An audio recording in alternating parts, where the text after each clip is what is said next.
കഴിഞ്ഞ രണ്ട് വീഡിയോകൾ ഏതൊക്കെയായിരുന്നു? ഒന്ന് ജിംനി, ഒന്ന് ഡിഫൻഡർ. രണ്ടും ഗ്ലോബലി വിറ്റുകൊണ്ടിരുന്ന വണ്ടികളാണ്. ഇന്ത്യയിലുമുണ്ട് എന്നേ ഉള്ളൂ. ഓക്കെ, 5 ഡോർ ഇന്ത്യയിൽ ഉണ്ടാക്കുന്നു, ഇന്ത്യയിൽ കയറി പോകുന്നാലും ഒരു ഗ്ലോബൽ പ്രൊഡക്റ്റ് ആണെന്ന് പറയാം. ഇന്ന് പക്ഷേ നമ്മൾ വന്നേക്കുന്നത് ഒരു ഇന്ത്യൻ കാറിനെ കുറിച്ച് സംസാരിക്കാനാണ്. അതും ശരിക്കും ഒരു ഇന്ത്യൻ കാറല്ല, പക്ഷേ ഇന്ത്യയിലേക്ക് ഒരു കമ്പനിക്ക് ഒരു ഡോറ് തുറന്നു കൊടുത്ത ഒരു വണ്ടി എന്നൊക്കെ പറയാം, അല്ലെങ്കിൽ തറക്കല്ലിടാൻ സഹായിച്ച വണ്ടി എന്നൊക്കെ പറയാം. പക്ഷേ ആ വണ്ടിക്ക് കുറേയധികം പ്രത്യേകതകളൊക്കെ ഉണ്ടെങ്കിൽ കൂടി ചൂടപ്പം പോലെ വിറ്റുകൊണ്ടിരിക്കുന്ന ഒരു വണ്ടിയായിരുന്നത്. ഒരു വലിയ വണ്ടി എന്നൊക്കെ പറയാം. അങ്ങനെ പറഞ്ഞാൽ 10 സീറ്റുകളുണ്ട്, MPV ആണ്. ആ ഒരു വണ്ടി ഒരു സുപ്രഭാതത്തിൽ, അതും അതിന് മുന്നത്തെ മാസം വരെ ഏറെക്കുറെ 1ാം സ്ഥാനമൊക്കെ വിൽപ്പനയിൽ നിൽക്കുമ്പോൾ നിരത്ത് നിന്ന് അങ്ങ് പിൻവലിക്കേണ്ടായത്. അതിന് അവരെന്തായിരിക്കും ഒരു കാരണമായിട്ട് പറയാം? ഇന്ത്യയിലെ തങ്ങളുടെ ആദ്യ വണ്ടി ആ ഒരു വണ്ടി ആവാനും അവർക്ക് എന്തെങ്കിലും കാരണം കാണിക്കും. കാരണം മറ്റ് രാജ്യങ്ങളിൽ സെഡാനുകളായിട്ടും അതല്ല ലക്ഷറി കാറുകളായിട്ടും അതല്ല വാനുകളായിട്ടും അതല്ല പിക്കപ്പ് ട്രക്കുകളുമായിട്ടുമൊക്കെ ഒരുപാട് വണ്ടികളുള്ള ഒരു കമ്പനിയാണ്. അവരെന്തുകൊണ്ടായിരിക്കും ഒരു 10 സീറ്ററൊക്കെ വരെയുള്ള ഒരു MPV ആയിട്ട് ഇന്ത്യയിലേക്ക് വരാൻ കാരണം? ഇറങ്ങിയിട്ട് 4 വർഷം കൊണ്ട്, അതായത് വിൽപ്പനയിരുന്ന 61 മാസങ്ങൾ കൊണ്ട് ഏറെക്കുറെ 1,42,631 യൂണിറ്റോളം വിറ്റ ഒരു വണ്ടിയാണ് ആ വണ്ടി എന്ന് പറയാം. ആ വണ്ടിയുടെ കഥയാണിത്. അതേതാണ് ആ വണ്ടി എന്നല്ലേ? കിജാങ് അങ്ങനെ പറഞ്ഞാൽ മനസ്സിലാവുമോ? ഇല്ലെങ്കിൽ ഒന്നുകൂടി ലളിതവൽക്കരിച്ച് ലോക്കലൈസ് ചെയ്ത് പറയാം, നമ്മുടെ ക്വാളിസ്.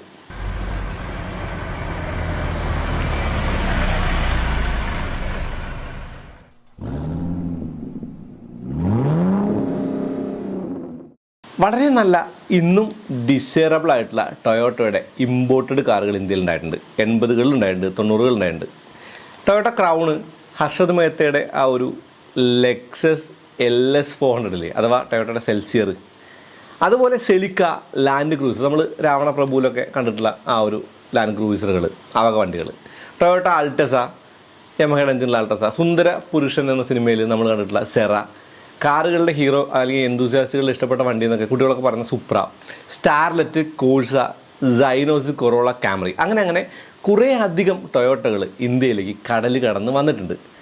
രസകരമായ കാര്യം എന്ന് പറയുന്നത് അവയിൽ ഏറെക്കുറെ എല്ലാം ഇന്നും നിരത്തിൽ തന്നെ ഉണ്ട് എന്നുള്ളതാണ്.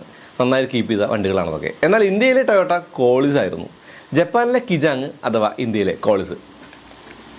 കിയ ഇന്ത്യയെക്കുറിച്ച് നമ്മൾ പറയാറുണ്ട്, ഒരു ബ്രേവ് അറ്റംപ്റ്റ് ഒരു SUV ആയിട്ടൊക്കെയാണ് ഇന്ത്യയിലേക്ക് വന്നത്. അതായത് ഒരു ഹാച്ച് ബാക്കോ അല്ലെങ്കിൽ ഒരു കുഞ്ഞ് സെഡാനൊന്നും കൊണ്ടാതെ ഒരു പ്രീമിയം SUV സെൽട്ടോസുമായിട്ടാണ് വന്നത്. ഇവിടെ ഒരു വലിയൊരു വിജയം കണ്ടു. അങ്ങനെ ഒരു ബ്രേവ് അറ്റംപ്റ്റ് നടത്തിയ കമ്പനിയാണ് കിയ എന്നൊക്കെ. പക്ഷേ 2000-ൽ ഇതിനൊക്കെ വളരെ മുന്നേ ടൊയോട്ട അങ്ങനെ ഒന്നിനും ശ്രമിച്ചിട്ടുണ്ട് എന്ന് പറയുമ്പോൾ ആ കമ്പനിയുടെ ആ ഒരു പ്രൊഡക്റ്റിലുള്ള വിശ്വാസം അത് എത്രത്തോളമായിരുന്നു എന്ന് നമുക്ക് മനസ്സിലാവും.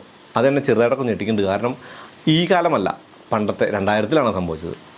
ഒരു MPV-യുമായിട്ടാണ് ടൊയോട്ട ഇന്ത്യയിലേക്ക് അല്ലെങ്കിൽ ഇന്ത്യൻ മാർക്കറ്റിലേക്ക് ചൂട് വയ്ക്കുന്നത്. വാമനം പണ്ട് ഭൂമിയെ അളന്നതുപോലെ ആയിരുന്നു അതെന്ന് വേണമെങ്കിൽ പറയാം.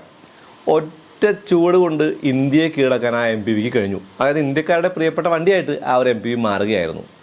ടൊയോട്ട എന്നാൽ എന്താണ് ഇന്ന് ഇന്ത്യ അറിഞ്ഞത് ആ ഒരു ക്വാളിറ്റിയിലൂടെ അല്ലേ ശരിക്കും പറഞ്ഞാൽ. ഡ്യൂറബിലിറ്റി, റിലയബിലിറ്റി, എൻജിൻ ലൈഫ്, അങ്ങനെ എന്തെല്ലാം നമ്മളെ ആ ഒരു വണ്ടി പഠിപ്പിച്ചിട്ടുണ്ട്. ഇന്ന് നിരത്തിലേക്ക് നോക്കിയാൽ ഇന്നോവയുടെ കൂടിയ മോഡൽ എന്താണ് വില, അന്ന് കോളിസ് എന്ത് വിലയ്ക്കാണ് വന്നതെന്ന് നോക്കിയാൽ ആ ഒരു കാര്യം മാത്രം മതി ആ ഒരു കമ്പനിയുടെ ഉന്നം പഴച്ചിട്ടില്ല എന്ന് മനസ്സിലാവാനും ഒരു വിജയമായിരുന്നു ടൊയോട്ട ഇന്ത്യയിൽ നിന്ന് മനസ്സിലാവാനും. Toyota Kirloskar motors private limited എന്നാണ് ഇന്ത്യയിലെ ടൊയോട്ടയുടെ മുഴുവൻ പേര്. ഒരു ജോയിൻറ്റ് വെഞ്ചർ ആയിരുന്നത് 2000-ലാണ് ഉണ്ടായത്. ജപ്പാനിലെ ടൊയോട്ട മോട്ടോർ കോർപ്പറേഷനും ഇന്ത്യയിലെ കിർലോസ്കർ ഗ്രൂപ്പും കൂടി ചേർന്നൊരു സംരംഭമായിരുന്നു അത്. ഇന്ത്യക്ക് വേണ്ടി നിർമ്മിച്ച വണ്ടി എന്നൊന്നും കോളിസിനെ പറയാനും പറ്റില്ല. സൗത്ത് ഈസ്റ്റ് ഏഷ്യയിൽ ഈ മൾട്ടി പർപ്പസ് വാഹനങ്ങളുടെയും പിക്കപ്പ് ട്രക്കുകളുടെയും കമേഴ്ഷ്യൽ വെഹിക്കിൾസിൻ്റെ ഒരു ശ്രേണിയായിരുന്നു കിജാങ് എന്ന് പറയുന്നത്. ഗ്ലോബലി വിറ്റിരുന്ന കിജാങ്, ഗ്ലോബലി ഔട്ട്ഡേറ്റ് ആയിട്ടിരുന്ന കിജാങ്ങിൻ്റെ 3ാം ജനറേഷനാണ് ഇന്ത്യയിലേക്ക് വന്നതെന്നുള്ളത്. പക്ഷേ ഇന്ത്യയിലേക്ക് വരുമ്പോൾ കോളിസ് 4ാം ജനറേഷൻ്റെ എഞ്ചിനും മറ്റുമൊക്കെയാണ്, കിജാങ്ങിൻ്റെ 4ാം ജനറേഷൻ എഞ്ചിനും മറ്റുമൊക്കെയാണ് കോളിസിലുണ്ടായിരുന്നത്. 3ാം തലമുറ കിജാങ്ങിൻ്റെ മുഖവും പിന്നാമ്പുറമൊക്കെയാണ് അഴിച്ചു പണിത്, അതായത് ഉടച്ച് വാർത്തിട്ട് 4ാം തലമുറ ആ ഒരു വണ്ടിയുടെ പാർട്സുകളൊക്കെ ആയിട്ട് വന്ന വണ്ടി എന്നാണ് കോളിസിനെ പറയാൻ പറ്റുക.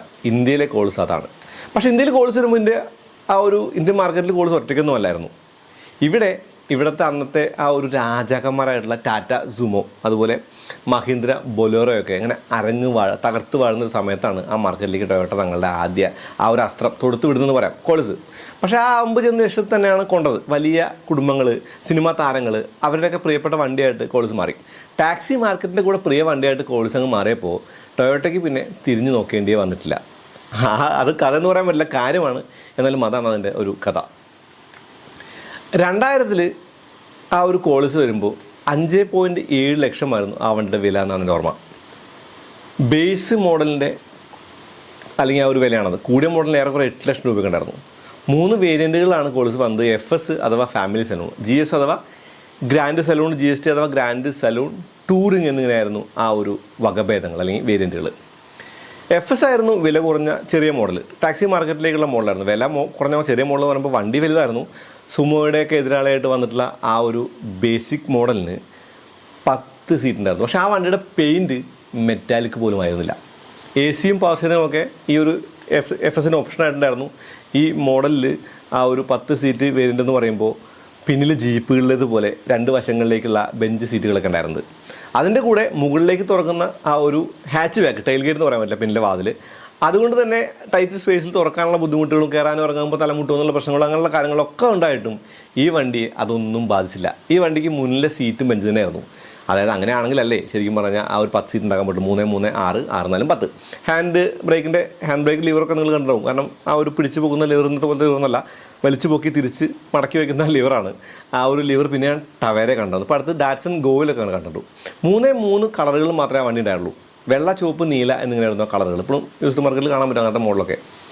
FS വാങ്ങാൻ കഴിഞ്ഞിരുന്നത് ഈ 3 കളറുകളായിരുന്നു എന്നുള്ളതുകൊണ്ട് തന്നെ എനിക്ക് തോന്നുന്നു ആ ഒരു വണ്ടി ടാക്സി മാർക്കറ്റിൽ കൂടുതലും വെള്ളയോ അല്ലെങ്കിൽ ഒക്കെയാണ് കണ്ടിട്ടുള്ളത്. റെഡും കണ്ടിട്ടുണ്ട് കുറേയൊക്കെ, ആ ഒരു റെഡ് എന്ന് പറയുന്നത്.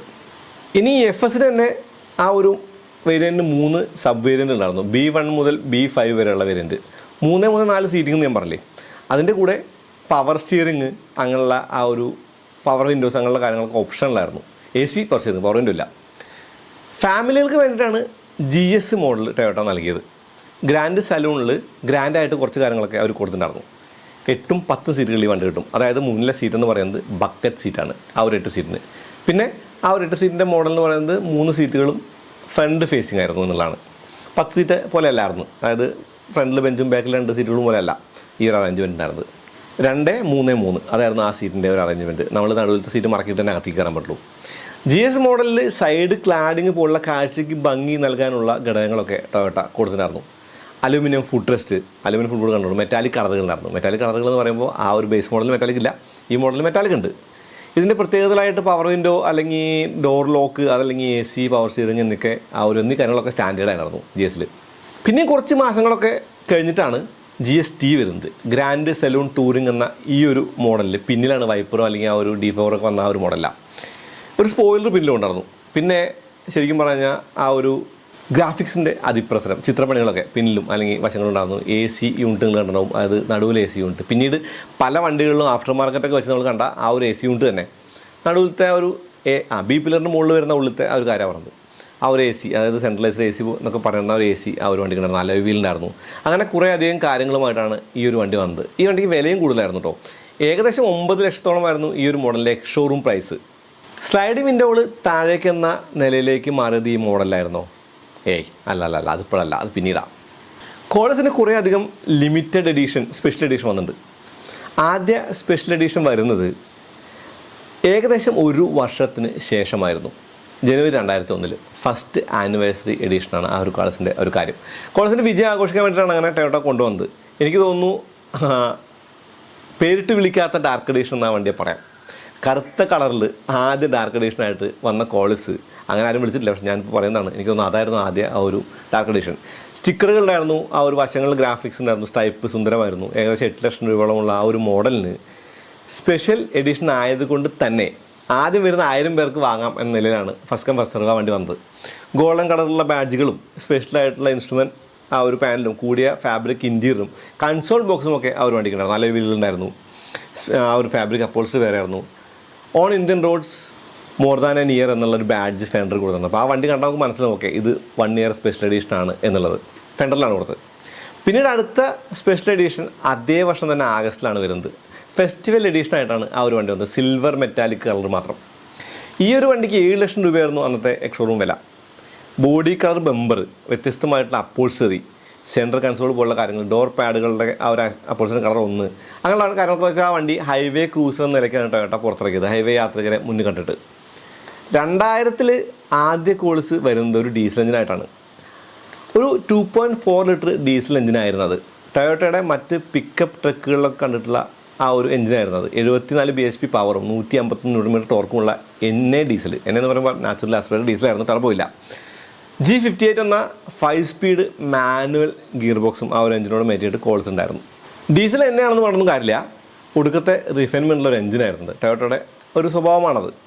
പിന്നെ കോൾസിന് 8.7 സെക്കൻഡിൽ 60 കിലോമീറ്ററും 26.3 സെക്കൻഡിൽ 100 കിലോമീറ്ററൊക്കെ വേഗത കൊടുക്കാൻ കഴിയുന്ന ആ ഒരു എഞ്ചിനായിരുന്നത്.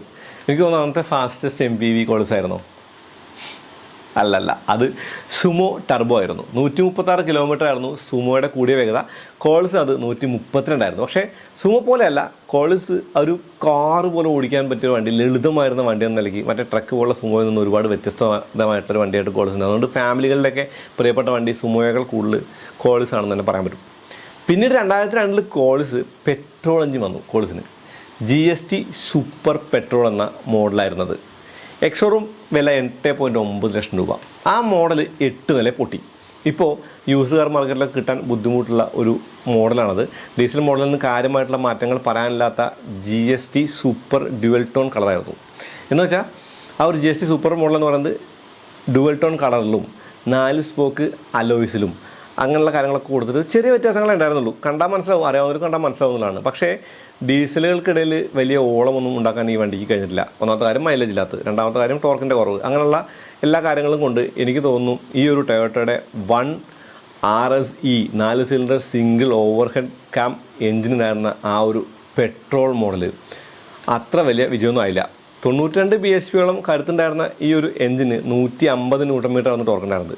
142 കിലോമീറ്റർ ടോപ്പ് സ്പീഡ് കൂടി ഉണ്ടായിരുന്ന ഈ ഒരു പെട്രോൾ മോഡൽ 18.8 സെക്കൻഡിൽ 100 കിലോമീറ്റർ എത്തുമായിരുന്നു.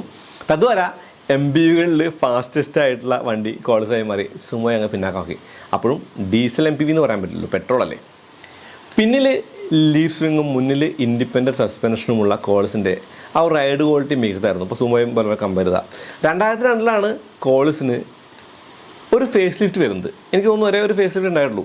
7 സീറ്റും ആ ഒരു FSGS എന്നീ 2 വേരിയൻറ്റുകളുമായിട്ട് വന്നിട്ടുള്ള ആ ഒരു ഫേസ് ലിഫ്റ്റാണ് ആളുകളുടെ പ്രിയപ്പെട്ട വണ്ടി. 6 ലക്ഷം 8 ലക്ഷമായിരുന്നു ഇവയുടെ വില യഥാക്രമം. കൂടാതെ RS എന്നൊരു പെട്രോൾ വേരിയൻറ്റും ഈ വണ്ടിക്ക് ഉണ്ടായിരുന്നു. 8.5 ലക്ഷം രൂപയായിരുന്നു അതിൻ്റെ ആ ഒരു വില എന്നുള്ളതാണ്. എല്ലാം എക്സ്ഷോറൂമാണ് കേട്ടോ. ഒരു ബേസ് മോഡൽ കൂടെ കോൾസിൻ്റെ ഫേസ് ലിഫ്റ്റിലുണ്ടായിരുന്നു. അത് ടാക്സി സെഗ്മെൻറ്റിനെ ലക്ഷ്യം വെച്ചതായിരുന്നു എന്നുള്ളതാണ്. ഇപ്പോൾ മാരുതിയുടെയൊക്കെ ടൂർ പോലുള്ള കാര്യങ്ങൾ എനിക്ക് തോന്നുന്നു, കിയയുടെ ആ ഒരു മൊബിലിറ്റി പോലുള്ള മോഡലുകൾ, അങ്ങനെയുള്ള മോഡലുകളൊക്കെ ഈ കോൾസിൻ്റെ ബേസ് മോഡലിൻ്റെ പിൻഗാമികളാണെന്നേ പറയാൻ പറ്റുള്ളൂ. കാരണം ടാക്സിക്കായിട്ടുള്ള വണ്ടി ഇറക്കുക എന്നുള്ളത് ആദ്യമേ ടൊയോട്ട ചെയ്തിട്ടുണ്ട്, ഇപ്പോഴും ചെയ്യുന്നുണ്ട്. Innova Crysta for example. കോൾസ് പ്രീമിയമായത് ഈ ഒരു ഫേസ് ലിഫ്റ്റ് ആണെന്ന് പറയാൻ പറ്റുക. പുതിയ ഗ്രില്ല്, ക്ലിയറൻസ്, ആ ഒരു മുൻപിൻ ഹെഡ്ലൈറ്റ്, ടെയിൽ ലാമ്പുകൾ, ബോഡി ഗ്രാഫിക്സ്, ഇതൊക്കെയായി വന്ന ആ ഒരു ഫേസ് ലിഫ്റ്റ് മോഡലാണ് യൂസ്ഡ് കാർ മാർക്കറ്റിലെ ഏറ്റവും പ്രിയപ്പെട്ട മോഡൽ. പച്ച കളർ പ്രത്യേകിച്ച്, വുഡ് ഫിനിഷ് ഡാഷ്ബോർഡുള്ള, സീറ്റ് ബെൽറ്റുകളെല്ലാ റോയിലുമുള്ള, ടാക്കോമീറ്ററുള്ള, 6 സ്പോക്ക് അലോയിലുള്ള, കോറിഡറൊക്കെയുള്ള, ഫോഗ് ലാമ്പുള്ള, ക്രോം ഗ്രില്ലുള്ള RS ഡീസൽ വേർഷൻ പിന്നീട് 2003 പകുതിയോടെയാണ് ടൊയോട്ട കൊണ്ടുവരുന്നത്. ഈ ഫേസ് ലിഫ്റ്റിൽ കോൾസിന് കൂടിയ ടയറുകളും കൂടി കൊടുത്തു എന്നുള്ളതാണ്. 2003 കോൾസിന് ഒരു സ്പെഷ്യൽ എഡിഷൻ കൂടെ വന്നു. 1 ലക്ഷം യൂണിറ്റ് വിറ്റ ടൊയോട്ടയുടെ സന്തോഷമായിരുന്നു 6.5 ലക്ഷം രൂപയ്ക്ക് ഈ ഒരു വണ്ടി ഇറക്കാൻ കാരണം. എക്സ്ഷോറൂം പ്രൈസാണ്. മുന്നിലെ ബമ്പർ ഗാർഡ് അടക്കം കുറേ അധികം ആഡ് ഓൺസ് ആ ഒരു മോഡലുണ്ടായിരുന്നു. സിൽവർ മെറ്റാലിക് ഡാഷ്ബോർഡ് പാനൽ ഒക്കെ ഉള്ള ആ ഒരു വണ്ടി എനിക്ക് തോന്നുന്നു കുറച്ചുകൂടി കോൾസിൽ പ്രീമിയം ആയിട്ടൊരു വണ്ടിയാണ്. ആ ഒരു വണ്ടിക്കാണ് ഈ കാര്യങ്ങളൊക്കെ കൂടുതലായിട്ട് വന്നിട്ടുള്ളത്, അതായത് കുറച്ചധികം കാര്യങ്ങളൊക്കെ വന്നിട്ടുള്ളത്. കൂടാതെ അതേ വർഷം തന്നെയാണ് ടൊയോട്ടയുടെ കുറേ മോഡലുകൾ ഇന്ത്യയിലേക്ക് വരുന്നത്. പ്രാഡോ, കാമറി, കൊറോള എന്നിവ വരുന്നത്. അപ്പോൾ കോളിസ് വന്നു, കൂടെ കുറച്ച് പ്രീമിയം മോഡൽ കൂടി വന്നു. ഈ ഫേസ് ലിഫ്റ്റാണ് 2ാം റോയുടെ വിൻഡോ വൈൻഡിങ് ആവുന്നത്. അതുവരെ അത് സ്ലൈഡിങ് ആയിരുന്നു, ഞാൻ പറഞ്ഞില്ല നേരത്തെ. അത് ഈ ഫേസ് ലിഫ്റ്റാണ് മാറുന്നത്. 2004 കോളിസിന് അവസാന സ്പെഷ്യൽ എഡിഷൻ വരുന്നത്. മിസ്റ്റ് എന്നായിരുന്നു അതിന് ടൊയോട്ട ഇട്ട പേര്. നമ്മുടെ ശോഭനയൊക്കെ നിൽക്കുന്ന ഫോട്ടോയൊക്കെയുള്ള ആ ഒരു പരസ്യം വന്ന ഒരു മോഡൽ. ഏപ്രിൽ 2004 ആ ഒരു മോഡൽ വരുന്നത്. ബ്ലാക്ക് കളറിൽ മാത്രം, വീണ്ടും ഡാർക്ക് എഡിഷൻ. ആ ഒരു മിസ്റ്റ് എഡിഷന് 6.7 ആയിരുന്നു ആ ഒരു എക്സ്ഷോറൂം വില എന്നുള്ളതാണ് എനിക്ക് തോന്നുന്നത്. സ്റ്റിക്കറും ക്രോമും വ്യത്യസ്തമായ അപ്പോൾസറിയും ഒക്കെയുമായിട്ട് ആ ഒരു മിസ്റ്റ് എന്ന് പറയുന്ന വണ്ടി, ആ ഒരു വണ്ടിയുടെ പ്രത്യേകത എന്ന് പറയുന്നത് ശരിക്കും പറഞ്ഞാൽ കാഴ്ചക്കുള്ള കൗതുകം തന്നെയാണ്, കൂടുതലായിട്ടൊന്നും പറയില്ല. 2005 ഇന്നോവയ്ക്ക് വേണ്ടി ടൊയോട്ട കോളിസിൻ്റെ പ്ലഗ് അങ്ങ് വലിച്ചൂരി. പക്ഷേ ആ വെളിച്ചം അണഞ്ഞില്ല, ഇന്നും കത്തുന്നുണ്ട് പലയിടത്തും.